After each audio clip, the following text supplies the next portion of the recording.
This channel does not promote any violent, harmful, or illegal activities. All content provided by this channel is meant for an educational purpose only. সকাল থেকে যেদিকে আমাদের নজর অর্থাৎ ব্রত ভেঙে সংসারী হচ্ছেন দিলীপ ঘোষ।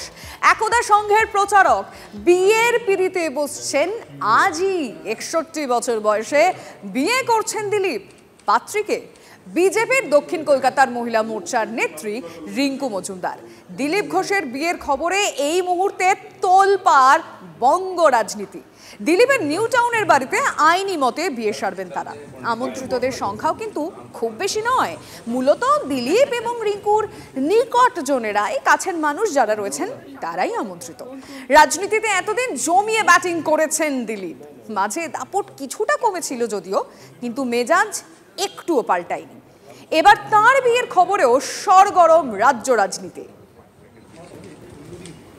একদম দিলীপ ঘোষের বাড়ির সামনে চলুন আমরা নজর রাখি। আমাদের রিপোর্টার সুশোভন এই মুহূর্তে আমাদের সঙ্গে রয়েছেন সরাসরি। সুশোভন, সকাল থেকেই আমরা ছবিটা দেখছি, আমরা দেখছি বিজেপির শীর্ষ নেতৃত্ব সুকান্ত মজুমদার, লকেট চট্টোপাধ্যায় তারা আসছেন। তো এখন ছবিটা ঠিক কিরকম? মানে আর তো মাত্র কয়েক ঘন্টা বাকি রয়েছে। এখন কি মানে আমরা যেটা দেখে থাকি আর কি বিয়ের বাড়িতে একদম শেষ মুহূর্তের প্রস্তুতি, একটা সবার মধ্যে ব্যস্ততা চোখে পড়ে, কি দেখছো তুমি? দেখো, একেবারে বিয়ের বাড়িতে যে ছবি দেখি এখানেতেই ছবির অন্যথা নয়, বরং বলা যায় যে যারা মূলত তার সতীর্থ বা রাজনৈতিক সহযোদ্ধা তারা কিন্তু একে একে আসছেন এবং কিছুক্ষণের মধ্যেই, কিছুক্ষণ আগে আমরা দেখলাম শ্রমিক ভট্টাচার্য তিনি এসছেন, আরও বেশ কিছু রাজনৈতিক ব্যক্তিত্ব তারা আসবেন। একেবারে এসে তারা সরাসরি দিলীপ ঘোষের কাছে যাচ্ছেন। আর অন্যদিকে একেবারে পাত্রী রিঙ্কু মজুমদার তিনি কিন্তু এখন আসেননি, তিনি কিন্তু ঠিক বিকালের দিকে আসবেন। স্বাভাবিকভাবেই দিলীপ ঘোষ তিনি এই যে তোমাকে দেখাবো যে বাড়ি, এই বাড়িতেই তিনি রয়েছেন। আর আজকেই কিন্তু একেবারে তাদের দুই পরিবারের মধ্যে একেবারে যে বিয়ের যে প্রস্তুতি, সেই প্রস্তুতি হবে। অর্থাৎ এখন দুপুরবেলা দিলীপ ঘোষ তিনি নিজে বাড়িতে রয়েছেন, তার রাজনৈতিক সহযোগী যেমন সুকান্ত মজুমদার, জ্যোতির্ময় সিং মাহাতো, শ্রমিক ভট্টাচার্য, একাধিক ব্যক্তিত্ব, রাজনৈতিক ব্যক্তিত্ব তারা নিজেরা এসছেন এবং এসে কিন্তু দিলীপ ঘোষের সঙ্গে কথা বলছেন।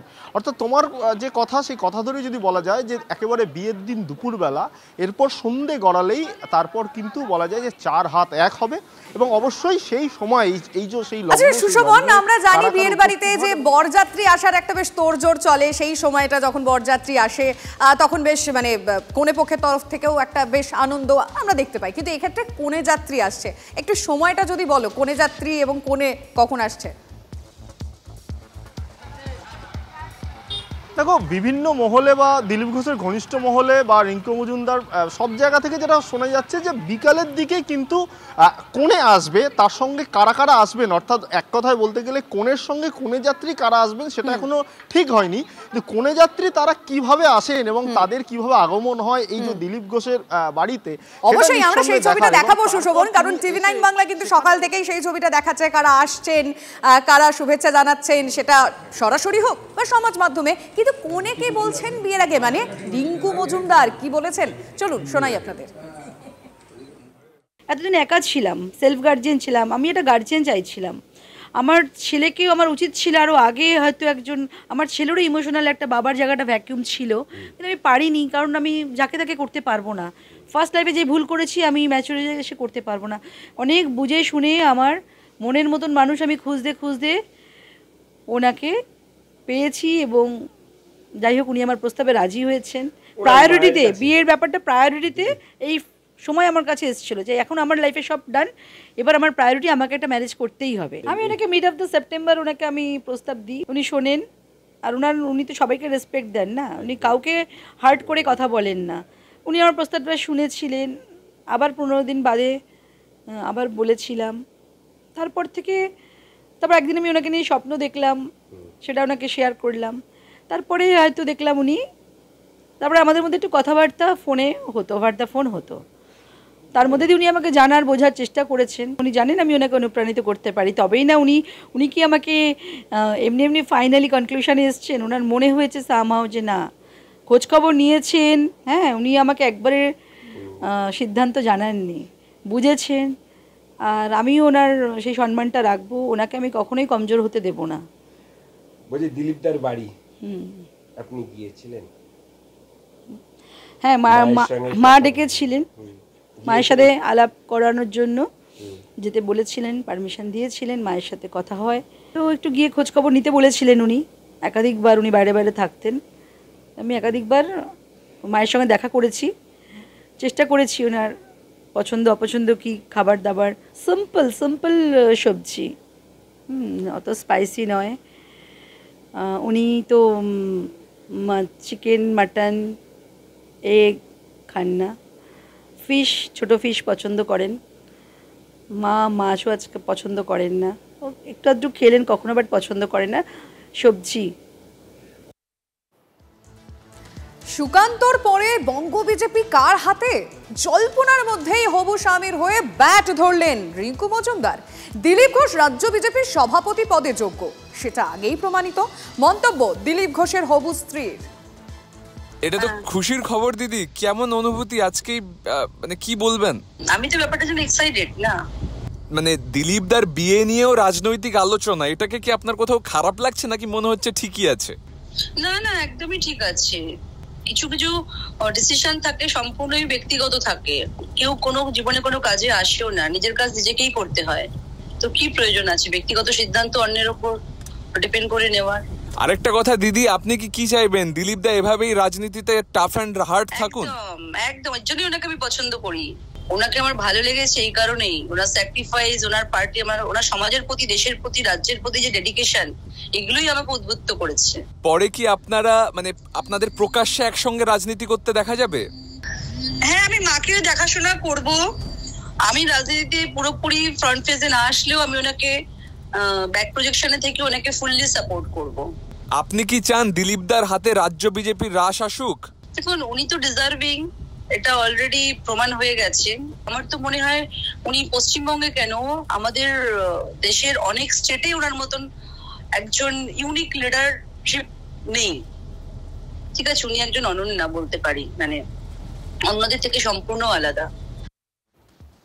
আমি আরেকবার দিলীপ ঘোষের বাড়ির সামনের ছবিটা দেখতে চাইবো। অবশ্যই আমাদের রিপোর্টার সুশোভন আমাদের সঙ্গে রয়েছে। সুশোভন, যেহেতু মানে দিলীপ ঘোষের বিয়ে সম্পর্কে বেশ কিছু তথ্য অল্প অল্প করে আমাদের কাছে সামনে এসছে, দর্শকদের জানিয়েছে, কিন্তু বিকেলবেলা কোনো স্পেশাল গেস্ট, কোনো বিশেষ অতিথি আসার সম্ভাবনা কি রয়েছে? মানে এখন অবধি সেই বিষয়টা সামনে এলো কিছু? দেখুন, দিলীপ ঘোষ গতকাল থেকেই ঘনিষ্ঠ মহলে বলছেন যে তিনি মায়ের ইচ্ছায় বিয়ে করছেন। অর্থাৎ তার যে বিয়েতে একেবারে বিশাল আয়োজন সেরকম নয়, একেবারে তার মা যেটা চাইতেন সেইটুকুর বাইরে তিনি যাবেন না। আর এই খবর জানাজানি হতেই তার যারা রাজনৈতিক সতীর্থ, যেমন বলছিলাম, তারা কিন্তু এক এক এসছেন। তোমাকে একেবারে দিলীপ ঘোষ যে বাড়িতে থাকেন সেই বাড়ির দুটো গেটই আমি দেখানোর চেষ্টা করব। অন্য দিনের মতো একেবারে যে গেট দেখা যায় সেরকম দেখা যাচ্ছে কোনো রকম বিয়ের গেট যেটা আমরা বলে অভ্যস্ত বা দেখে অভ্যস্ত, সেটা কিন্তু কোনোভাবেই দেখা যাচ্ছে না। কিন্তু অবশ্যই দিলীপ ঘোষের বিয়ে, আর সেখানে যারা তার রাজনৈতিক সতীর্থ তাই শুভেচ্ছা বার্তা নিয়ে ফুল মিষ্টি নিয়ে আসবে না সেটা হয় না। একেবারে আর কয়েক ঘন্টার বাকি রয়েছে সেই বিয়ের মুহূর্তে, রেজিস্ট্রি করে বিয়ে হবে, আমাদের নজর থাকবে এবং TV9 বাংলার পক্ষ থেকেও তাদের দুজনকে শুভেচ্ছা। তোমাকে ধন্যবাদ সুশোভন। কিন্তু ইতিমধ্যেই কিন্তু বিজেপির যারা শীর্ষ নেতৃত্বরা রয়েছেন তাদের তরফ থেকে শুভেচ্ছা বার্তা তো আসে, কিন্তু তার পাশাপাশি রাজনীতিকে দূরে সরিয়ে রেখে বিরোধী থেকে শুরু করে শাসক সকলের শুভেচ্ছা বার্তা শুনবো এক এক করে তাদের বক্তব্য। আমরা শুভকামনা দিতে এসেছি, এতে অস্বাভাবিক আপনারা কি দেখছেন আমার অন্তত পক্ষে মনে হচ্ছে না, বিশেষ করে যেখানে আমরা কলকাতায় থাকি। এর আগে আপনারা বহু রাজনৈতিক ব্যক্তিত্বের বিয়ে দেখেছেন, যদি বলেন প্রিয়রঞ্জন দাসমুন্সির বিয়ে দেখেছেন, আপনারা ইন্দ্রজিৎ গুপ্তর বিয়ে দেখেছেন, তিনি আবার ধর্ম পরিবর্তন করে বিয়ে করেছিলেন। তো বিয়ের মধ্যে অস্বাভাবিক কিছু নেই। রাজনীতিতে যারা থাকে, সামাজিক জীবনে যারা থাকে, তাদের সমাজের কাজ, রাজনীতির কাজ করতে করতে অনেক দেরি হয়ে যায়। যেমন প্রিয়রঞ্জন দার হয়েছিল, অনেক পরে উনি বিয়ে করতে পেরেছিলেন। অনেক রাজনৈতিক ব্যক্তিত্ব আছে যাদের এরকম হয়েছে। তো স্বাভাবিকভাবে আমরা মাননীয় দিলীপ দার এবং তার আগামী নববধূ যিনি আসছেন তাদের আগামী জীবন অত্যন্ত শুভ হোক, ভালো হোক। সবারই জীবনে এটা ব্যক্তিগত ব্যাপার, এটা ব্যক্তিগত পরিসর। আমার সেই জন্য মনে হয় ব্যক্তিগত পরিসরে কারো বেশি না ঢোকাই ভালো। আমরা পার্টির তরফ থেকে শুভেচ্ছা দিয়েছি, জানিয়েছি, এবং তাদের আগামী জীবন সুন্দর হোক, সুখী হোক, এটা আমাদের কামনা। দিলীপ দার বিয়ে আজকে আমি শুনলাম, যেটা অত্যন্ত আনন্দের খবর, কারণ দিলীপ দার হাত ধরেই রাজনীতিতে আসা 2019-এ। আর যে পাত্রী রিঙ্কু, সেও আমাদের বোন, ছোট বোন মহিলা মোর্চার। সুতরাং আমি তাদের আগামী বিবাহিত জীবন অত্যন্ত আনন্দের হোক, সুখের হোক, এবং আশা করব যে আগামী দিনে দিলীপদা একটা বড় আমাদের জন্য মানে ভোজের আয়োজন করবেন। অনেক দিন বিয়েবাড়ির ভোজ খাওয়া হয়নি, তো আশা করি আমরা সবাই, ভারতীয় জনতা পার্টির সবাই। না, আজকে তো আমাদের বৈঠক আছে, আমাদের সম্মানীয় সুনীল বানসালজি এসেছেন এবং সমস্ত সম্মানীয় জেলা প্রেসিডেন্ট এবং সমস্ত যারা আমাদের পদাধিকারী আছেন সিনিয়র, তাদের আজকে এখানে বৈঠকে থাকতে হবে। সুতরাং আমরা আজকে সেখানে যেতে পারবো না, যাবার খুব ইচ্ছে ছিল, কিন্তু আমি সত্যি ভীষণ খুশি এবং I wish both of them all the best. তার জীবন মঙ্গলময় হোক এটাই কামনা করি। এবার মনে হয় যে তার যত অস্থিরতা হয়তো এই মানে ওনার এই যে বিবাহ না হওয়ার কারণে হয়েছিল, সব অস্থিরতা কমে যাবে এবার, এটাই আশা করি। আর তো চাই দিলীপবাবু যেটা করছেন সেটাকে আমরা প্রশংসা করছি, যে তিনি এই সাহস দেখাতে পেরেছেন দলের বিরোধিতা সত্ত্বেও। দল থেকে বারণ করা হয়েছিল কিন্তু উনি মানেননি, উনি দলের না মেনে তিনি বিয়েটা করছেন। আমরা তার এই দাম্পত্য জীবন সুখের হোক, আনন্দের হোক, এটা চাইছি। দলে কিছু ভাটা পড়বে নাকি, দলের যে তার সক্রিয়তা, সেটা তো ওনার উপর নির্ভর করছে, আমি বলতে পারছি না। ইচ্ছে থাকলে সবই করা যায়, যদি মনে করে সে দল করবে, বিয়ে করেও করতে পারে, বিয়ে না করেও করেছে, সেটা ওনার নিজের উপর নির্ভর করবে।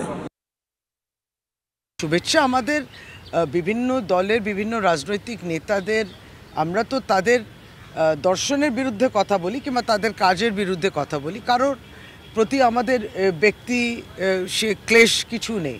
ফলে তিনি তার ব্যক্তিগত জীবনে যদি কোনো ডিসিশন নিয়ে থাকেন, এটা নিশ্চয়ই তার ব্যক্তিগত। শুভেচ্ছা অভিনন্দন সবসময় থাকবে। দিলীপ ঘোষকে শুভেচ্ছা জানিয়ে সোশ্যাল মিডিয়ায় পোস্ট তৃণমূলের আইটি সেলের প্রধান দেবাংশু ভট্টাচার্যের। তিনি লিখেছেন, অনেক অভিনন্দন, মন থেকে খুশি হয়েছে। নতুন বৌদি আপনার হাত থেকে তরোয়াল কেড়ে গোলাপ তুলে দিই। ভালো থাকুন দুজনে। আমি শুভেচ্ছা জানিয়েছি এবং আমি এখনো শুভেচ্ছা জানাচ্ছি। খুব ভালো খবর। দিলীপদা বঙ্গ রাজনীতির খুব মিষ্টি একটা ক্যারেক্টার। মাঝে মধ্যে একটু উগ্র হয়ে যান, হাতে তরোয়াল নিয়ে নেমে পড়েন, কিন্তু আমরা আশা করি নতুন বৌদি এসে তার হাতে গোলাপ তুলে দিতে পারবেন, তার মনের বিকাশ ঘটাতে পারবেন এবং তিনি তার উগ্রতা কমিয়ে তাকে স্নিগ্ধতার পথে আনতে পারবেন, এই বিশ্বাস আমরা রাখি। এবং ফাইনালি দেখুন, মানে যে কোনো মানুষের ব্যক্তিগত সিদ্ধান্ত, সেটাকে প্রত্যেকের রেসপেক্ট করা উচিত। আমরা বিভিন্ন সংবাদ মাধ্যমের মাধ্যমে জানতে পারছি যে বিজেপিরই একটা অংশ চান না তিনি বিবাহিত হোক। সংবাদে প্রকাশ, আমি বাস্তবটা বলতে পারবো না। যদি এরকম কিছু হয়ে থাকে তাহলে খুবই খারাপ ব্যাপার। মানে দিলীপ বাবুকে রাজনীতিতে কাটি করলেনই সবাই, এখন তার ব্যক্তিগত জীবনেও কাটি করার চেষ্টা করছেন। That is not fair. আমরা দিলীপ বাবুকে শুভেচ্ছা জানাই, রিঙ্কু দেবীকে শুভেচ্ছা জানাই, তাদের নতুন জীবন খুব ভালো হোক। আমার মনে হয় যে এই সময় নিশ্চয়ই আপনারা যেটা বলছেন, মহিলা সংক্রান্ত তার যে দৃষ্টিভঙ্গি বা তার বক্তব্য বা তার যে ধরনের ওই কথাবার্তা, সেগুলো নিশ্চয়ই এবার তিনি বিরত হবেন, কেননা বাড়ি থেকে আমার ধারণা সেন্সরশিপ থাকবে।